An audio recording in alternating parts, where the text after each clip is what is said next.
प्रेम करो परमात्मा से, प्रेम ही सुख का सार है। प्रेम करो परमात्मा से, प्रेम ही सुख का सार है। प्रेम ही सच्चा जीवन है, प्रेम ही श्रेष्ठाचार है। प्रेम करो परमात्मा से, प्रेम ही सुख का सार है।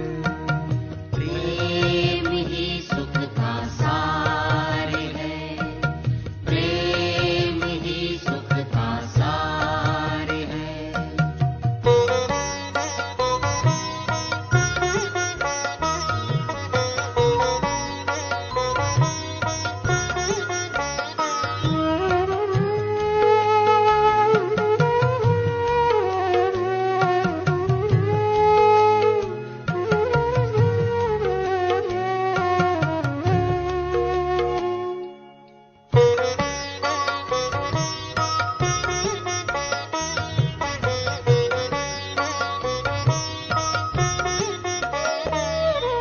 जोड़ लो मन के तार प्रभु से, प्रभु प्रेम रस पी लो।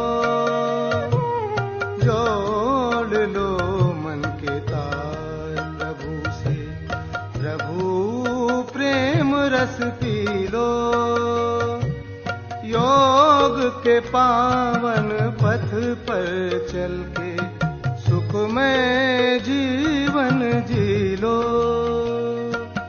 प्रेम ही सद्भावना है, प्रेम प्रभु का उपहार है।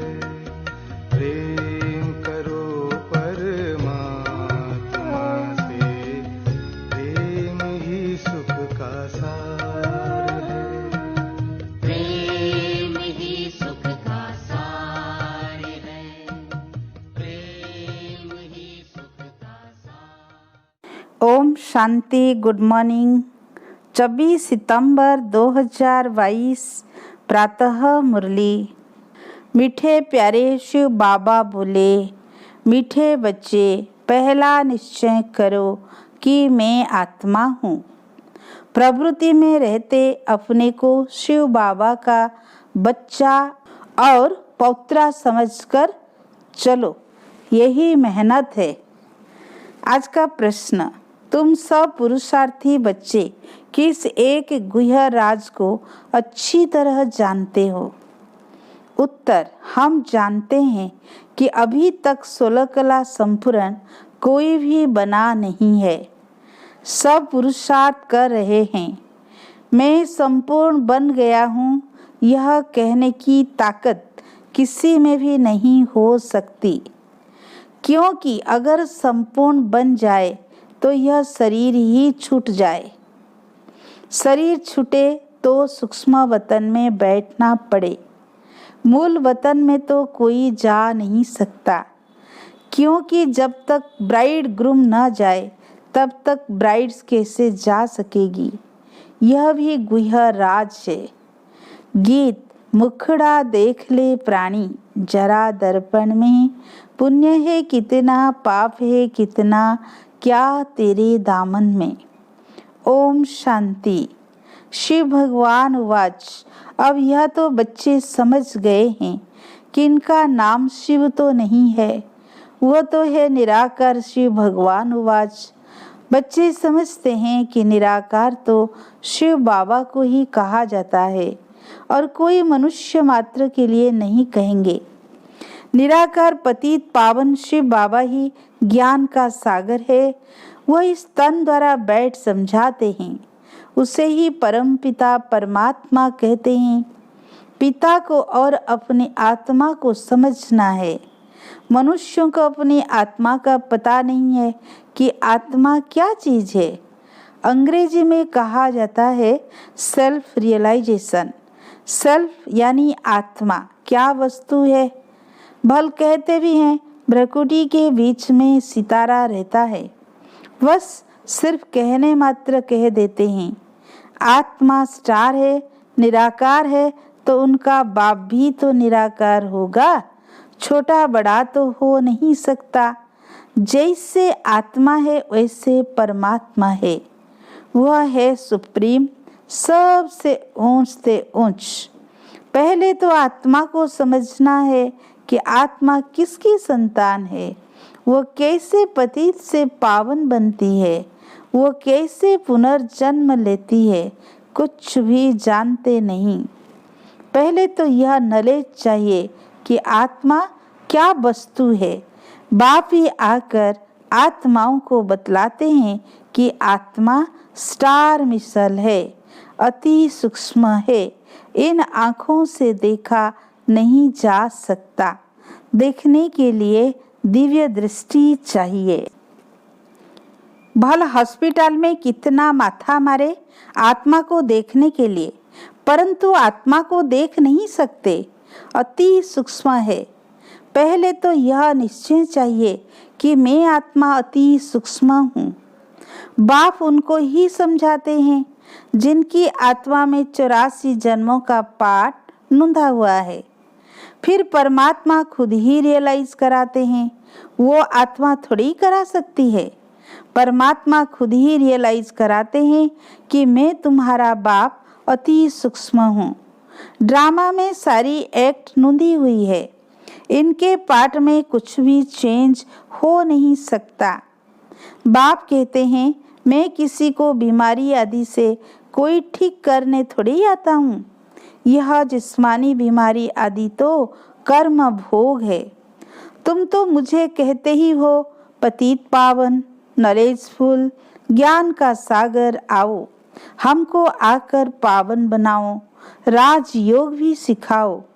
परमात्मा को ही बुलाते हैं। फिर बीच में श्री कृष्ण कहाँ से आया? श्री कृष्ण को सभी गॉड फादर थोड़े ही कहेंगे। सभी आत्माओं का बाप निराकार है। वह है दुख हरता, सुख करता। वह कैसे आया, कैसे पाठ बजाया, यह कुछ भी जानते नहीं। शास्त्रों आदि में तो कुछ है नहीं। गीता है सर्वशास्त्रमयी शिरोमणि। जिस गीता से ही सतयुगी आदि सनातन देवी देवता धर्म की स्थापना हुई। पीछे फिर बाल बच्चे आए। धर्म शास्त्र मुख्य कौन से हैं, उस पर बाप समझाते हैं। मुख्य है गीता, जिससे ब्राह्मण, सूर्यवंशी, चंद्रवंशी धर्म की स्थापना हुई। संगम युग है ही ब्राह्मण धर्म। तुम जानते हो बाबा हमको ज्ञान सुना रहे हैं, जिससे हम शूद्र से ब्राह्मण बनते हैं, फिर सूर्यवंशी, चंद्रवंशी बनेंगे। यह तो पक्का याद कर लेना चाहिए। परमपिता परमात्मा ने ब्राह्मण, देवता, क्षत्रिय धर्म की स्थापना की। बाबा ने आत्मा पर भी समझाया है। कई बच्चे अपने को आत्मा समझ बाप को याद करने में मूंझते हैं। अरे तुम आत्मा हो ना, तुम्हारा बाप है शिव। जैसे आत्मा अर्गान्स बिना कुछ भी कर नहीं सकती, वैसे निराकार बाप को भी तो अर्गान्स चाहिए ना। वह इनमें आकर समझाते हैं आत्मा का रूप क्या है, परमात्मा का रूप क्या है। यह तो कहने मात्र कहते हैं परमात्मा का रूप बिंदी है, परंतु उनमें कैसे अविनाशी पाठ नूंधा हुआ है जो कब मिटने वाला नहीं है, यह कोई नहीं जानते। परंतु पाठ अनादि परंपरा से चले आते हैं, इनकी कब एंड नहीं होती। पुरानी दुनिया की एंड हो तब नई दुनिया हो। बाबा ही आकर पति दुनिया को पावन बनाते हैं। बाबा ने समझाया है मुख्य धर्मशास्त्र है ही 4, जिसमें 4 धर्मों की स्थापना होती है। पहले है गीता, फिर इस्लामी धर्म का शास्त्र, बौद्ध धर्म का शास्त्र, क्रिश्चियन धर्म का, फिर वृद्धि होती है। यह सब गीता के पुत्र पौत्रे हो गए। इसीलिए गाया जाता है श्रीमद् भगवत गीता, जो बाप ने गाई है। बाबा कहते हैं, न मैं मनुष्य हूँ, न मैं देवता हूँ, मैं तो ऊंचे ते ऊंच निराकार परमात्मा हूँ। मैं कल्प कल्प इस साधारण तन में पढ़ाने आता हूँ। तुम भी जानते हो कि अभी हम बरोबर ब्राह्मण बने हैं, फिर सो देवता बनेंगे। वृद्धि तो होती जाती है। हाँ, कोई बिके बनना मासी का घर नहीं है। समझाया जाता है कि गृहस्थ व्यवहार में रहते अपने को शिव बाबा का बच्चा समझो। तुम शिव बाबा के पोत्रे भी हो तो बच्चे भी हो। अज्ञान काल में ऐसे नहीं कहेंगे कि मैं दादे का पोतरा भी हूँ, बच्चा भी हूँ। तुम बच्चे दादे के हो, शिव बंशी। फिर शिव बाबा एडप्ट कर बीके बनाते हैं। वह निराकार हो गया, वह साकार हो गया। निराकार बाप के तुम बच्चे हो। फिर कहते हैं, ब्रह्मा द्वारा मैं तुमको एडॉप्ट करता हूँ। तो ब्रह्मा के बच्चे होने के कारण तुम मेरे पुत्र हो। तुमको वर्षा शिव बाबा से मिलता है। बाकी धर्म शास्त्र उसको कहा जाता है जिससे धर्म स्थापन होता है। वेदों से कौन सा धर्म स्थापन हुआ? कुछ भी नहीं। महाभारत भी धर्मशास्त्र नहीं है, बाइबल धर्मशास्त्र है। गीता से तो देवता धर्म स्थापन हुआ। बाकी भागवत रामायण में तो दंत कथाएं लिख दी है, वह तो धर्मशास्त्र नहीं है। मूल बात है कि आत्मा को समझना है। वो फिर कहते हैं कि आत्मा तो निर्लेप है, तो उल्टा हो गया ना। वास्तव में आत्मा ही शरीर द्वारा खाती है, वासना लेती है। दुख सुख आत्मा ही फील करती है ना। महात्मा पापात्मा कहा जाता है। फिर आत्मा सो परमात्मा कह दिया तो रंग हो गया। सेंटर पर आने वाले कई बच्चों को यह भी पता नहीं है कि आत्मा क्या चीज है। तुम खुद कहते हो आत्मा स्टार है, उनमें ही सारा पाठ भरा हुआ है। आत्मा अति सूक्ष्म है। आत्मा को कब देख नहीं सकते हो। हाँ, बाबा दिव्य दृष्टि से साक्षात्कार करा सकते हैं। साक्षात्कार किया फिर गुम हो जाएगा। फिर भी तुमको बुद्धि से निश्चय तो करना पड़ेगा ना कि हम आत्मा अति सूक्ष्म है। जैसे विवेकानंद का मिसाल सुनाते हैं कि उनको ज्योति का साक्षात्कार हुआ। देखा ज्योति उनसे निकलकर मेरे में समाई। परंतु यह तो साक्षात्कार हुआ, बाकी समाने की तो बात ही नहीं है। आत्मा का साक्षात्कार हुआ तो क्या, आत्मा तो तुम हो ही। कितनी फालतू महिमा लिख दी है। साक्षात्कार हुआ, अच्छा उससे प्रारब्ध क्या है? कुछ भी नहीं। मिसला तुमको चतुर्भुज का साक्षात्कार हो तो क्या तुम लक्ष्मी नारायण बन पाएंगे क्या? एम ऑब्जेक्ट का यह सिर्फ साक्षात्कार हुआ। बाप का भी क्या साक्षात्कार होगा? जैसे आत्मा स्टार है वैसे वो भी स्टार है। दिखाते हैं अर्जुन ने कहा कि 1000 सूर्यों से जास्ती तेज है, हम सहन नहीं कर सकते। बस करो बस करो। अब ऐसा तो कुछ भी है नहीं। आगे तो बहुतों को साक्षात्कार होता था। जो सुना हुआ था वो साक्षात्कार हो जाता है। समझते हैं हमारी मनोकामना पूरी हुई, परंतु इसमें तो कुछ भी फायदा नहीं है। बाप कहते हैं, मैं राजयोग सिखाकर पतित से पावन बनाने आया हूँ। ऐसे नहीं मुर्दे में श्वास डाल दूंगा। बीमारी है तो जाओ डॉक्टर के पास। हम तो आए हैं पावन बनाने। पावन बनो तो पावन दुनिया में चलेंगे। जरूर पति दुनिया का विनाश होगा, तब तो पावन दुनिया स्थापन होगी। महाभारत लड़ाई के बाद क्या हुआ? कुछ भी रिजल्ट दिखाते नहीं है। तुम बच्चों को अब सृष्टि के आदि मध्य अंत का राज समझाते हैं। यह नॉलेज किसी की बुद्धि में है नहीं। आत्मा का भी ज्ञान नहीं है। बाबा से आकर पूछते हैं, आत्मा क्या है? बाबा को याद कैसे करें? बाबा वंडर खाते हैं। सर्विस करने वाले बच्चों में भी आत्मा परमात्मा का ज्ञान नहीं है तो औरों को क्या सुनाते होंगे? हाँ, मुरली सुनाते रहते हैं। टीचर्स भी नंबरवार होती है। इसीलिए मुख्य जो ब्राह्मणियाँ है उनको मुकर्रर किया जाता है कि क्लास में चक्कर लगाएं, एक एक से पूछे कि आत्मा का रूप क्या है, परमात्मा का रूप क्या है। सुपरवाइज करनी चाहिए। जब तक अपने को आत्मा समझ बाप को याद ना करे तो विकर्म विनाश भी हो ना सके। मनुष्य बिल्कुल पत्थर बुद्धि है, उन्हें पारस बुद्धि बनाने में मेहनत लगती है। दिलवाड़ा मंदिर में देखो, आदि देव का काला चित्र है, फिर ऊपर में स्वर्ग की सीन बनाई है। मंदिर बनाने वाले तो करोड़पति है, जानते कुछ भी नहीं। महावीर कहते हैं परंतु अर्थ कुछ नहीं समझते। जगत अम्बा महारानी बनती है ना, आदि देव की बेटी सरस्वती है।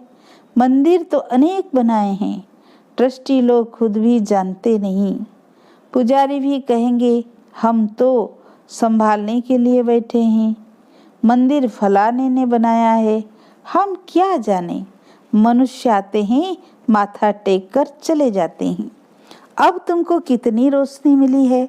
यह पढ़ाई है मनुष्य से देवता बनने की। मनुष्य गीता भवन बनाते हैं परंतु गीता किसने रची यह किसी को पता ही नहीं है। बड़े बड़े करोड़पति बड़े बड़े मंदिर बनाते हैं, जानते कुछ भी नहीं। बाप आकर सारे ड्रामा का राज तुमको समझाते हैं। अच्छा और कुछ नहीं समझते हो तो सिर्फ शिव बाबा को याद करते रहो, यह भी अच्छा है। बाप को याद करते हैं ना, शिव बाबा है ही आत्माओं का बाप। मरने समय शिव बाबा के सिवाय और कुछ भी याद न आए तो भी स्वर्ग में जाएंगे। कोई कम बात थोड़ी है। पहले पहले तो अपने को आत्मा निश्चय करना है। वह है फिर परमपिता परमात्मा, नाम उनका है शिव। आत्मा भी बिंदी रूप है, परमात्मा भी बिंदी है। जैसे आत्मा में 84 जन्मों का पाठ है, परमात्मा का भी पाठ है पतितों को पावन बनाने का। भक्ति में मैं सर्व की मनोकामनाएं पूर्ण करता हूँ। दिव्य दृष्टि की चाबी बाप के हाथ में है। यह भी ड्रामा में पाठ बना हुआ है। नवधा भक्ति से साक्षात्कार होना ही है। अशुद्ध कामनाएं रावण शैतान पूरी करता है। यह जो रिद्धि सिद्धि आदि सीखते हैं वह मेरा काम नहीं है। जिससे मनुष्य किसको दुख दे वह कामनाएं मैं पूरी नहीं करता हूँ। अभी सब बच्चे पुरुषार्थी हैं, 16 कला कोई बना नहीं है। जब तक विनाश हो तब तक पुरुषार्थ चलना ही है। किसी की भी ताकत नहीं जो कहे कि 16 कला संपूर्ण बन गए हैं, बन ही नहीं सकते। वह अवस्था होगी अंत में। भल कोई रात दिन उठकर बैठ जाए परंतु बन नहीं सकेगा। इस समय कोई कर्मातीत बन जाए तो शरीर छोड़ना पड़े, सूक्ष्म वतन में जाकर बैठना पड़े। मूल वतन में तो जा न सके। पहले ब्राइड ग्रूम जाए तब तो ब्राइड्स जाएगी, उनसे पहले कैसे जा सकते। बुद्धि भी कितनी दुरादेशी चाहिए। अच्छा, मीठे मीठे सिकी लदे बच्चों प्रति माता पिता बाप दादा का याद प्यार और गुड मॉर्निंग। रूहानी बाप की रूहानी बच्चों को नमस्ते।